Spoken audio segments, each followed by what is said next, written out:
జనవరి 1వ తారీఖు నుంచి జనవరి 31వ తారీఖు వరకు మిథున రాశి వారి ఫలితాలను గనక పరిశీలించుకుంటే వృత్తిపరంగా ప్రమోషన్స్ ఉన్నాయి. వ్యాపారంలో లాభాలు కలిసొచ్చే అవకాశాలు ఉన్నాయి. ప్రయోజనాలు చేకూర్చే కొత్త ఆదాయ వనరులను దానికి తగ్గట్టుగా మీరు ఏర్పాటు చేసుకుంటారు. అలా చేసుకున్నాననే లోపల ఆనందంతో కూడా మీరు పొంగిపోతూ ఉంటారు.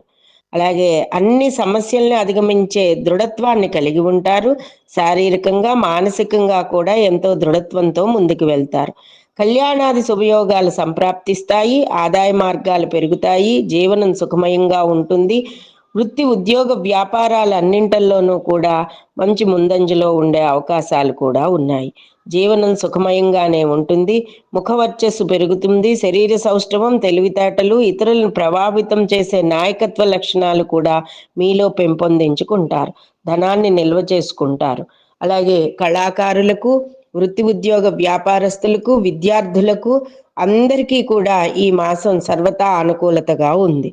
కానీ 3 గురువారాలు గాని, 7 గురువారాలు గాని, 9 గురువారాలు గాని, 11 గురువారాలు గాని మీకు ముఖ్యమైన పని ఏదన్నా ఉంటే మీ వీలుని బట్టి గురువుకి శనగలు దానం చేయడం గాని, లేదా గోవుకి శనగలు తడిపి తినిపించడం వల్ల గాని, గురువార నియమాలు చేసుకోవడం వల్ల కొంత ఆరోగ్యం చేకూరుతుంది.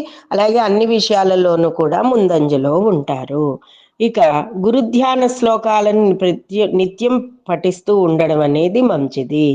మీరు ఎంత నిజాయితీతో ప్రతి పనిని పూర్తి చేసి కష్టపడి చేస్తారో దానికి తగ్గ ధైర్య పరాక్రమాలు కూడా మీలో పెరుగుతూనే వస్తూనే ఉంటాయి.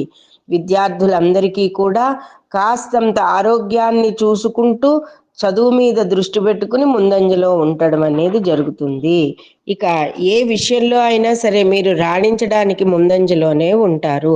షేర్ మార్కెట్ వ్యవహారాల్లో కాస్త జాగ్రత్తగా ఉండండి. మధ్యవర్తిత్వాలు వహించినప్పుడు మాట పడకుండా ఉండేలాగా జాగ్రత్త పడండి.